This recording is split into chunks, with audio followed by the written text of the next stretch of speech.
After Brothers. After Brothers. After Brothers, the Stunt Bells. Is that the new name? Say that backwards, and then you get wow. After the Bell, the Stunt Brothers. That's what we get. That's where you're supposed to get. Sometimes it takes two of us to get the show rolling, and it always takes two of us. So what episode is this? This is episode 63 of After the Bell. 63. So then season 2, 33? Yes, that's it. Wow. Yeah. And this is where we're online on video with Riverside again. I'm Martin Stubel along with Roy Hunt. Yeah, and we are the Stunt Brothers, and Yes. just merrily moving along on our season 2 here. Well, it's interesting. It's taken me a while to get used to hearing my voice, and now I have to look at myself. There you go. Look at the we don't have makeup, people. Yeah. I know you find that hard to believe. It's hard to believe. It's hard to believe. We're 95, actually, so we're looking pretty good for 95. Looking pretty good for 95. Yeah. So how you been doing? How is Mr. Hunt doing? I've been doing well. Yeah. Caught up in the great weather that we've been having. It's been nice. Spring has finally come. Yes, and kind of break from all the rain. And with that great weather, south of us, they had a rocket launch. They did. And I must say, it's bringing back some of my boyhood joys of the Apollo missions and all those things that I was just too young to really appreciate, but I was aware of them. And now it's been 50 years, and Artemis is going back to the moon. Going back to the moon. Yeah, well, doing a slingshot around the moon. Yeah. Right. And with a Canadian. Yes. Yeah. Hansen is the Canadian. Great. I've seen him interviewed a couple times on CBC. Just a real great ambassador for Canada. Like, he really is just it seems like a good, kind-hearted bear of a man, because he's tall. I think he's pushing 6-7 feet or something. He's a very, very large man. Just so well trained, so well educated, so thoughtful, so kind, and it's just wonderful to see him there as they make their way around the moon. Yes. So you've been watching it? I've been watching it a bit. Yeah. And I was interested in knowing really how fast are they going through space once they escape the Earth's atmosphere. So they are traveling approximately 1,913 kilometers an hour. And once they get to that speed, they're actually not using any power anymore. First, they use the moon. First, they use the Earth to go slingshot around, and then they use the gravity of the moon. And that's what's powering them, right? It's remarkable to do something that really, Newton and Einstein talked about in theory. And now here it is in practice. Well, and what I'm really interested in knowing is, as they're traveling at this great speed, how are they solving their plumbing issues? They have had trouble with the toilet. They have. Right? They have. But what am I going to say? Occam's razor, my friend. Occam's razor, right? It got frozen. So what do you do? What do you do to unfreeze something when there's some urine has been blocking it because it's frozen? Well, that's one theory. They've tried it, but they're still having a bit of a problem. But yes, because they release the urine outside of the spaceship. Yeah, and they also turn the spaceship towards the sun to try to melt it, right? To melt the frozen urine. Wow. But they still have another plug happening in there. And it's amazing to think, there's 5 of you in this small capsule traveling at this incredible speed, and you can't pull over to the side of the road and say, let's fix this. No. You just have to do it while you're moving. You're kind of like, the show has started. You're on. You can't just call someone up and get a plumber in there, right? Right. Kind of reminds me of something. Yeah. Kind of, except instead of 5 people in a capsule, it's maybe 27 people in a room. Yeah. It's just like teaching, really, just right? Like teaching. Right. Things are going on. The show has started. Things go wrong, and you just got to deal with it on the fly. Right. You can't. It's hard to stop the machine once it gets rolling, and so you have to pivot. And well, I'm glad we don't have to deal with toilet problems in a classroom. But we have other things going on, but there are other things. And to bring it back to Earth, isn't that? Yeah. Go there. We kind of have to pivot in the sense of looking at the education system, and we've seen things that on the fly we go, there's something going on in this class. We've noticed things over the years. We've talked about it. It's the attention we've talked about with Andrew Cantarutti. It's other issues. Is it too much technology? But a lot of it has to do with also the scores that are happening in terms of science, math, and Mhm. reading. Yeah, I like to use the analogy of, trying to find a problem with your car. You're in your car, Hmm. you hear this weird squeak, you shut off your air conditioning, you shut off the radio, and you just listen, and something's not Yeah. quite right, but you can't put your finger on it, but there's got to be some kind of a change that has to happen. Yeah. And I think both of us towards the end of our career, seeing the complexities of the classroom, I would say, as the problems started to increase, things were tossed at teachers, Hmm. that squeaky noise became louder and Came louder louder and louder. at the end of my career, but we just couldn't figure out, or we can't figure out, or we need to figure out what is that thing. Yeah, and I think to focus on one thing in this episode is to look at the PISA scores, which is a recognized test around the world comparing countries. And there are those in the academic world that have looked at it. They've looked at Canada's scores, which have always been in the top 10. We've always done very well, but there seems to be slight dipping going on. Mhm. And there were certain COVID things and things that happened there, but some say it's beyond that, right? And I think it Beyond the wouldn't code. hurt It to was maybe beyond that. talk to Yeah. someone and talk to what we discovered was a Professor John Richards, who's with SFU. He Mhm. also is a fellow with the CD Howe Institute. And he's written a paper just about how it's just like that proverbial frog in the water that's starting to boil, right? Mhm. It's slowly getting worse. And sometimes when things are slow, we don't react fast enough. And I think he and his colleagues are trying to bring attention to this Right. dip in Canadian scores. So he's not going to be the entire voice on this, but I think I would like to hear what he has to say in his view, looking back on these scores and maybe where we're headed, and maybe we'll learn some things. Maybe we'll get more questions than we thought, right? Which is Yes. always a good thing too. Sometimes I find the best podcasts are those that open up new questions that allow us then to want to bring in more people to try to get to the nitty gritty of this. Yes. So let's go on a field trip. No See, homework this week. We no got a homework. field trip We're with off to Professor John Richards. Here we are with Professor John Richards. Thank you, John, for joining us. We're excited to welcome a guest who brings both deep expertise and a national perspective to one of the most important conversations in education right now. John Richards is a trained economist and professor at Simon Fraser University and holds the Roger Phillips Chair in Social Policy at the CD Howe Institute, where his work is focused extensively on educational policy, Indigenous issues, climate change. I just read an excellent article by you, John, on climate change and economic inequality in Canada. In addition, he's undertaking teaching and research in Bangladesh over the last 3 decades. His current research focus is education in South Asia. He is the co-author of The Political Economy of Education in South Asia, published by the University of Toronto Press and reprinted in Bangladesh. His most recent activity is as one of 3 who prepared a final report on an ambitious NGO project to reintegrate 70,000 children who had dropped out at an early grade or had never enrolled. I'm hoping maybe at the end we can get a bit into that because it could be a whole other podcast, so we'll see, but that would be fun. Over the years, John has become one of the country's most respected voices when it comes to student achievement and long-term trends in literacy, numeracy, and learning outcomes. I find his research doesn't just sit on the shelf. It actively shapes public debate and challenges educators, policymakers, and communities to think differently about what's happening in our classrooms. Today, we've invited John on to help us unpack a growing concern, the decline we're seeing in math, science, and reading scores among Canadian students. What's behind it? How worried should we be? And most importantly, what can actually be done? John, welcome to After the Bell. Thank you for flattering.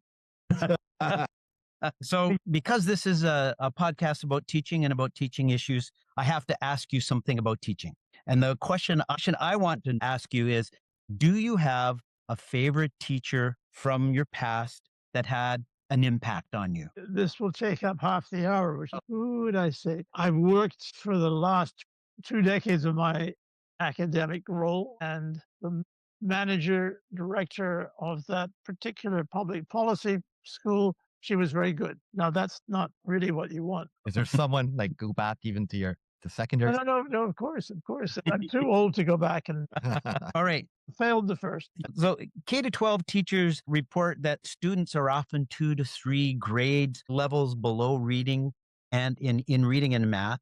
And they they're constantly trying to catch up students to where they should be. Does this align with the data that you're seeing from your PISA scores? The PISA scores, and by the way, I do think PISA is an excellent organization. It's got about 80 partners across the world, and they don't tell you exactly how to teach. I mean, that's not their business. So we should use their data, but that doesn't solve the problem of how you train teachers. The one interesting piece of information that you get out of the last PISA round of 2022, I don't, soon will be the results of 2025 round, but there was a big difference in terms of up over the average is Quebec. And what is the probable reason for Quebec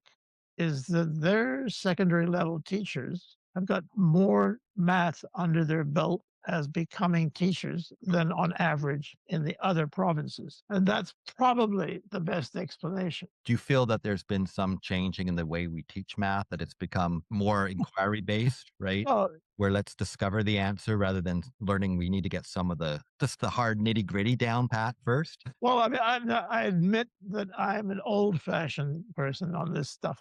You probably know Anna Stokey. Does Yeah. that name ring a bell? Yes, it does. Yeah. Does. Okay, so to your audience, not everyone will know who Anna Stoker is. She teaches in University of Winnipeg, North End Winnipeg, Mm. equivalent of East Vancouver.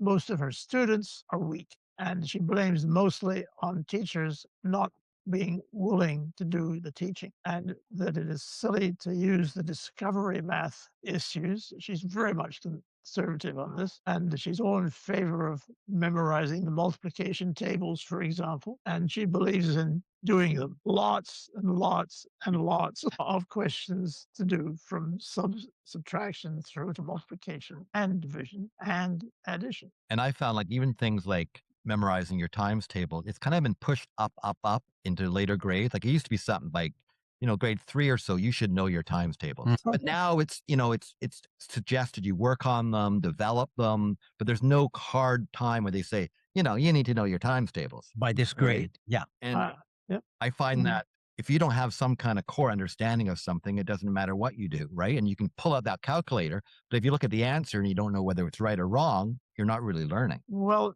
even old people like me can remember our multiplication tables. Yeah. Ask me what is 7 times 9? 63 pops up without having to wait for the brain to work. So, I mean, a lot of this stuff should be at the lower grades, kids under age 10, flexible brains, and most kids can do basic arithmetic. Yes. Do you do you worry about, especially now, because we seem to almost be going in the other direction with AI and all these new things that, rather than going back to what you're talking about, we're actually going further away in the other direction. No, I agree. I mean, I have a very pessimistic view of this. The math is one component. The moment that students can get hold of a mobile phone, cell phone, they don't have to learn anything. The worst of it is writing. I mean, it is so damn easy now to do it via AI. Yeah. And what a good second level teacher in literature in grades 11 and 12. It's a magnificent contribution to that kid's education. Organizing, writing it down. You're not expecting it to be a brilliant Yeah. thesis at grade 11, but doing that is worth doing. I like the way you wrote in one of your papers, like grade 10, having to mark those essays is pretty hard. They're not very good, but they shouldn't be good. They're learning. No. And it's better to me. Learning is messy. It is messy. And yes. I've even heard like, and I have to say, for most classrooms in elementary, I think they're still doing it the old fashioned way when it comes to writing. But I have heard of some schools in America mainly where they'll use AI to generate ideas for their stories in elementary school, to come up with to me, that's taking away the cognitive ability of your brain to do the work. And you've offloaded it to this computer. And that is like, it's one thing if you've got the skills and you're using it. And if you're working on a trip to Mars and you're a physicist and you're using a calculator, well, that's okay. You've got the skills and it's a tool, right? But you Yeah. need to have developed those skills Mhm. first. The paper that I guess first got my attention that you wrote was the case of the boiling frogs, right? Credit for that title is not mine. Yeah. It's a longtime friend who works at the CD Howe. He said he went over the weekend. He didn't like the title that we were fiddling with, and he came up with the boiling frogs. So he gets at least half the credit for that particular No, monograph. and it's good. And I first heard it, I think, when I was at university in the late 80s, and Dave Suzuki came to Yes. speak about what we're He facing. had boiling Climate change, frogs, by the way. That, yeah, but that was his big comparison to what's happening to the climate at the time. Mm. We're like frog in water that's slowly hotter and hotter versus when if you throw the frog in boiling water, it's going to jump out, right? Yeah. So why do you think that? Is it kind of like you see has there been a quiet decline in the PISA scores? It's not sudden. It's not like Canada suddenly seen their scores drop, but it's been a slow drop and people maybe don't take it seriously enough. That's right. And the way PISA was set up, 3 subjects, reading, math, science. They benchmarked. Now, what that means is that among the countries at that time, in the first decade of this century, there were about 35 OECD members. And so they used as the benchmark, 500 was the average, and with 100 points as the standard deviation. And so that was the benchmark. Canada was well above the benchmark. So they put it at 500, and we were around 530 in all 3 Okay. of the disciplines, reading, math, science. They benchmarked in the first round with reading, the second in math, and the third in science. And we have slowly declined. Now, we shouldn't get our get too passionate on this point. We have declined slowly. We're still 5th or 6th among the OECD member countries, but it is a disturbing aspect. The declines between the 2018 and the 2022 round, that decline is not particularly interesting because there was so much chaos due to COVID-19. Of course, yes. So when was the biggest decline? It was Was that- 2018 Okay. round to the 2022. It was about 15 points. So is this as kind of a national decline in in these 3 areas? I know you did mention about mathematics as a regional area in Quebec, maybe not being um, as bad in compared to other regions because the teachers there are required to have more math skills. That's probably the explanation. It's Okay. probably the explanation, but it's messy. A lot of life is messy. Yes. it is. The 10 provinces can each make their own decisions about when and where we shut down schools. Were there provinces that fared worse? Oh, yes. No, I mean, one of the questions that you put to me was what worries me. Yes. Okay. And if you look at the PISA 2020 math, the 4 big provinces, or big population provinces, BC, Alberta, Ontario, Quebec. Quebec is by far the best, but even the lowest, and I think it's actually BC, but that's a very small difference between Ontario and BC. All of the big population results are better than any of the small population provinces. So if you want to worry about something, there's lots to worry about. Newfoundland is actually below and statistically satisfying any good statistician. It's below the OECD average. So whereas Quebec is at keenest by memory was what is good, and whereas Newfoundland is down at below 460.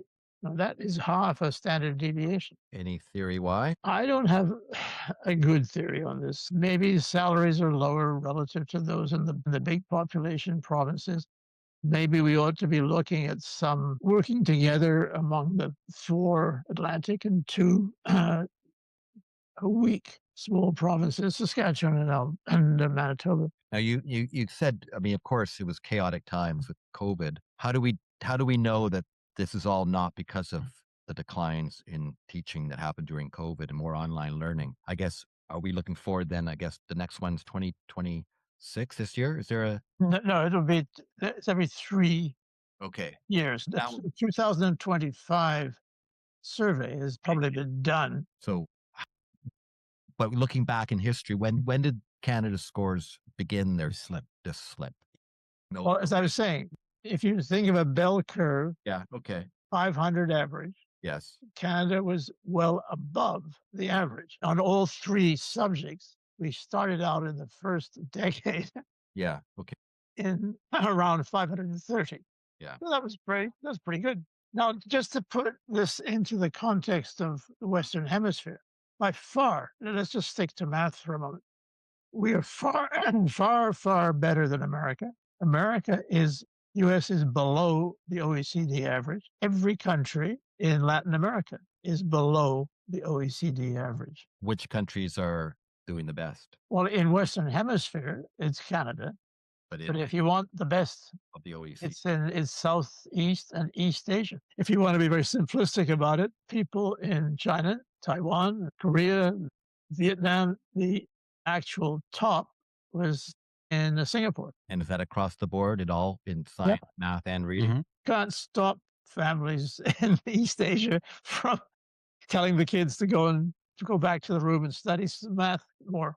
Yeah. So how does the concerns about the use of technology, especially in the Western Hemisphere, and their connection with their scores, is there a correlation between that and the overuse of technology? But my quick answer is yes, but I have really not dug in that very deeply. If one of the interesting people to invite, there's been a bit of a screw up in Ontario with mid grades 6 to 9, which they run in Ontario, and they've hired quite a handsome amount per day, 2 people to look at top and bottom. Okay. Why have our Ontario math results declined? One is the former head of the C.G. Howe Institute, Bill Robson. The other is a prof who's specialized. He's an economist, but is specialized in. But we look to certain areas of the world that do better.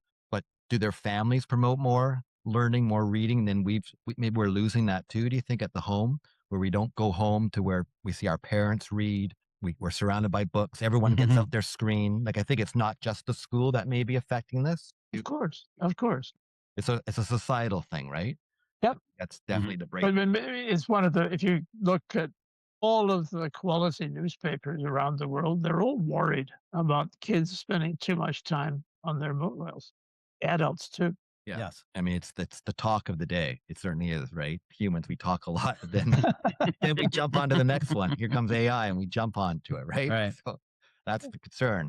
One of the discussions, especially among teachers, is they're teachers who want to support their students and have them move forward, but they're battling with short attention spans, the difficulty of students being able to sustain for any period of time work or independent work, and teachers constantly redirecting students based on managing behavior and disruptions. This is kind of the environment of the classroom, and how many teachers who want to help their students don't know how to move forward. I know you bring in this data.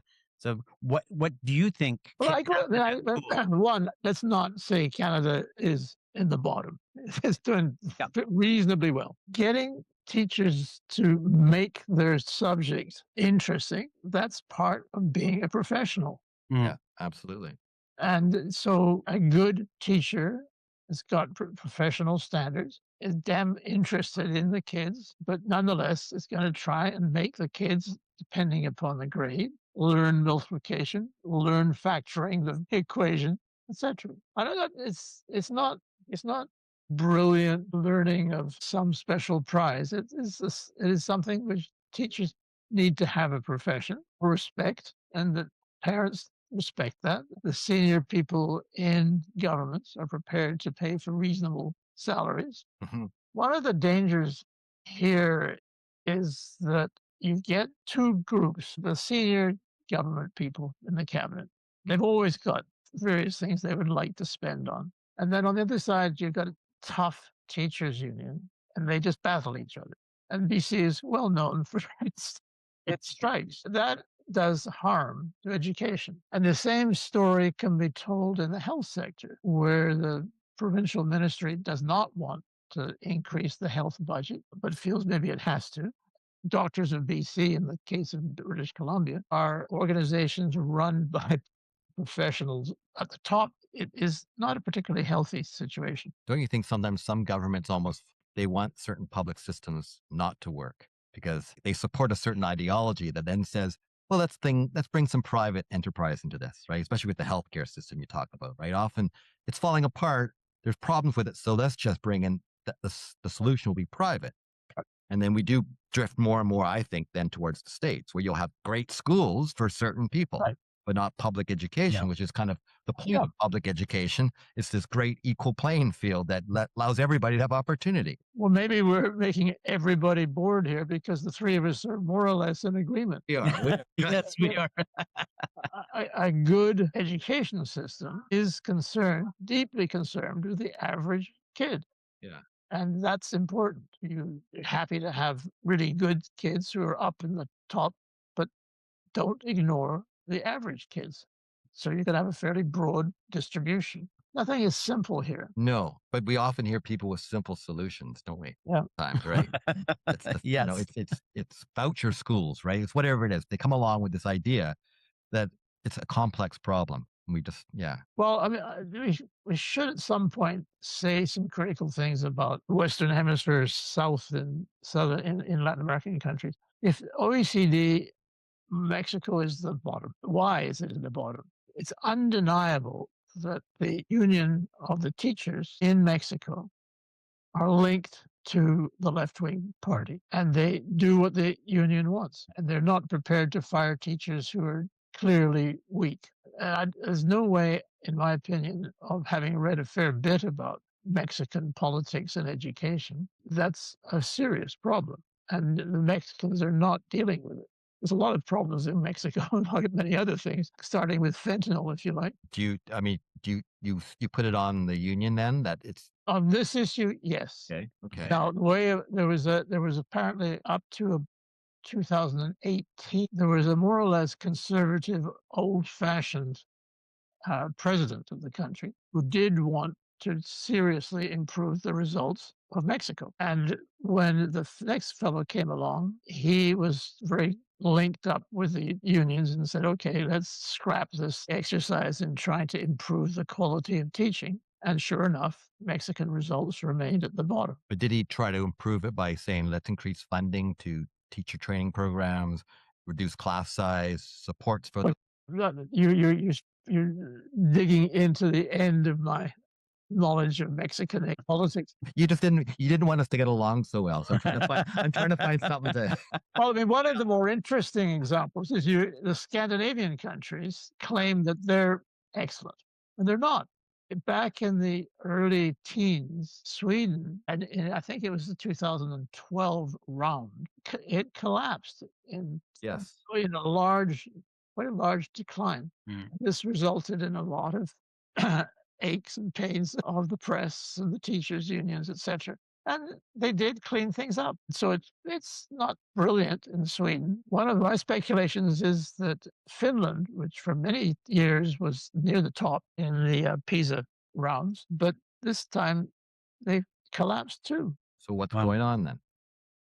I'm dug here and there for explanations, is that when Nokia, the electronic firm, collapsed, there wasn't the same incentive of kids in secondary level or then going into math and post-secondary. There's no longer the same incentive because you can't get the same career in Finland that you could prior. So then when we have this continuous decline, what are we looking at as for the long-term risks for a country, a long-term risks for Canada, let's say, if we don't address these issues? There's no quick answer to that. One, I do think we should be concentrating more on the 6 small population provinces. The biggest one is formal education among the indigenous population. The Métis are far better off than the First Nation. The problems are worst in the prairies, and that's a real problem which is very delicate and very hard to work with. In the 2018 round, 4 Western provinces, as I recall, 2 of the small population Atlantic provinces, making 6 out of 10, Yes, we would like an identification of Indigenous kids who are taking part in the 2018 round. But the four other provinces said that would be racist. Now, one of the interesting little bits of history here is a good friend of mine who's a senior guy in education ministry in Victoria was part of constructing assessments of both native and non-native in reading, writing, and math. And we still have that. There are the unions, teachers' unions, try and kill it every time they can. It has survived, but it is the only province that has an assessment system that publicly identifies what's going on among students in Indigenous students and non-Indigenous students. Now, that's a crude breakdown. And there's been a lot of statisticians trying to figure out what's going on. And one of the interesting aspects of it in BC, you should bring some people along who are still interested in it. There is a huge range in British Columbia between the performance of Native kids and non-Native kids. My friend, who's a senior guy, he came up with all kinds of schemes trying to increase the Native results, bring in the elders, decide what books to be read in grade 11. I'm just giving examples here. And in some of the districts, the difference between the Native and the non-Native kids is not big. We had Brad Baker on, who's the superintendent of Indigenous education in British Columbia, and he spoke quite positively that in terms of the graduation rate and how it has really improved in the last 10, 15 years for Indigenous students. Yeah, I mean, you do want to be careful that you really do have achieved the grade 12. Right. Right. As opposed to some kind of consolation Right. certificate. Right. That's the big. Now, if you've got the interest in doing it, I've written a couple of monographs on BC native versus non-native. Is How Are We Doing? Is the publication of the Education Ministry over in Victoria. And you can disaggregate results down to school districts. And that gives you an idea of what school districts are taking seriously, getting onto this. But I don't want to just blame the bureaucrats in the superintendent in the district. There is a lot of, in my opinion, silly hostility on the part of First Nation leaders to be spending all this time and effort in trying to learn math and read English, etc. We should go away and learn our own Cree language. That kind of attitude is just guaranteeing there's not going to be. Don't you think we can have both? We can have both, right? We certainly should Indigenous languages and also English literacy. Well, you've got to do both. Yeah, I mean, to be blunt about it, if you want to get out of poverty, you've got to be able to read and write English or French. Yeah. Well, I'm looking at the time where we're almost time to wrap up. I don't think we should get into I know you've done work in Bangladesh, but I think that's probably be a huge topic of discussion. Can you just end up maybe letting us know what how long have you dealing with the education? A long time. And I submitted to the University of Toronto Press yesterday the first draft that they are going to publish for the second edition of the work that we've been doing. And it is fascinating, but very, very depressing given the corruption, massive corruption in government, public schools, in all countries in South Asia, with one wonderful outlier, which is Sri Lanka. What makes an outlier? Can you sum that up in a minute? I've got only a minute. The history of social policy in Sri Lanka goes back for a century, even before 1947, which was the year of the end of the British Raj. The Minister of Education was there for 2 decades. He was a real tough bastard, insisted that we're going to be able to read our funny languages. Tamil, those are the folks who came from a state in southern India, and Sinhala, which is its own language. It was brilliant. He just kept going. And by the time that Sri Lanka was independent from Britain, it was really 2/3 of kids could read either one or the other. And so there is a certain parallel with Canada. It was a ghastly civil war, which killed a lot of people in the first decade of this century. They've managed to decentralize. They've made some copies on Canada, how we have managed bilingualism. It's an interesting subject. Think about it later. Yeah, no, for sure. Well, thank you, John. We really appreciate Yes, thank you this. so much. And I'm Happy to be of help. glad we worked out all the technical issues. And Yes. I am a klutz. I just came at this assuming that I would screw it up. it worked out just It fine. worked out well. So thank you. Okay, thanks for the invitation. Thank you. Thank you. Well, that was Professor John Richards. Yes. Yeah. And that's a lot to unpack. He's got a lot of opinions, Yes. right? And I think listeners will probably have some feelings about some of those things, right? We were just trying to get to the point of, in terms of the PISA scores, and is it something that's long term? And I'm still not sure if it's something that's COVID based, or maybe the ones that, I guess 2025 was the last test. And when we see those results, maybe we'll start to see an improvement, right? What do you think? Well, I think looking at the scores was the idea of identifying that there's a slip, right? Yeah. There's a problem in the areas of science and math Mhm. and reading. But with those scores, then the issue isn't say, oh, just get better at reading or just get better at No, science or no. just get better at math. It's a veneer, if you want to look at it. It's a veneer of Mm. things that make education successful. Yeah. So we have to start peeling back some of those layers and looking at them. You're absolutely right. It's getting those layers peeled back. And John himself used what we've talked about. How it's messy. It's messy trying to get the answers, right? And we often look for simple solutions.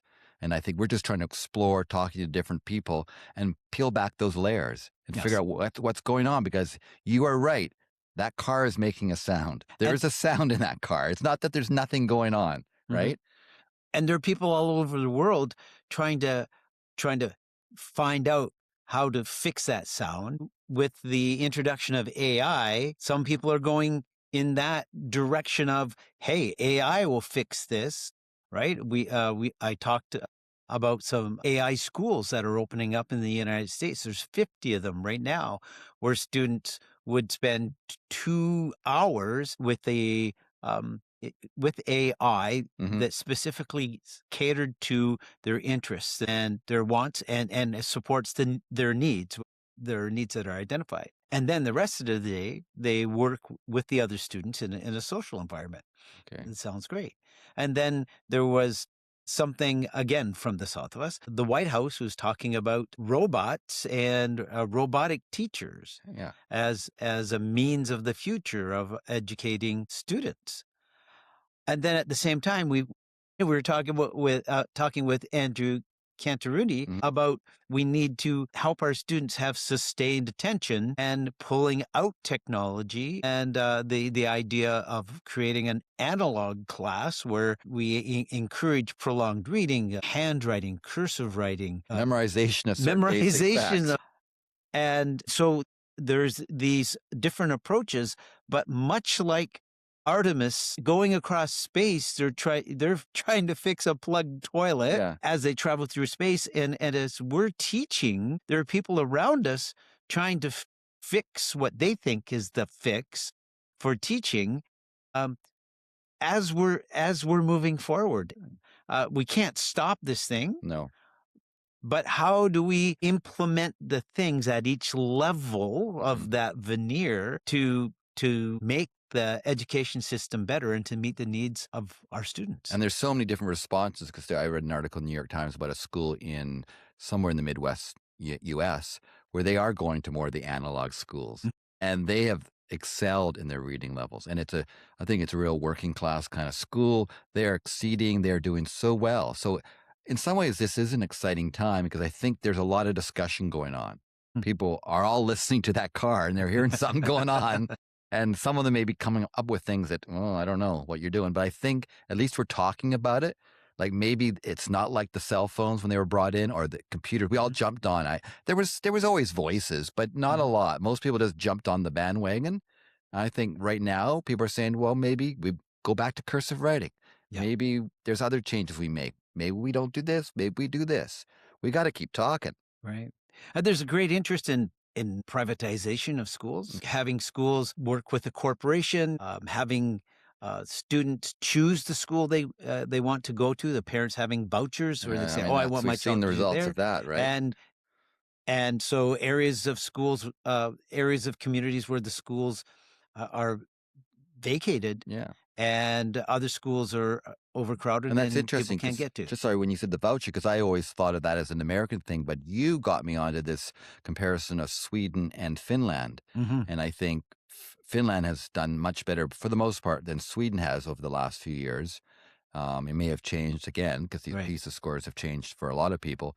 But Sweden actually was doing a kind of a voucher system. Yes. Right. There was privatization going on in Sweden. So maybe that explains it. Like that, those are the layers to this. It makes Right. it so complicated. Well, and the view from that is, well, if we create a competitive environment, then those people will work hard to keep that level up, Mhm. and that competition will bring up the student scores and improve the quality of education. It didn't work. That's the theory, right? But it doesn't work. And No. then on the other side, when you're talking about Finland, Finland decided to go in a direction where let's value our teachers. So what they did is they upped the ante for teachers. All teachers have to have masters. Yeah. Yeah.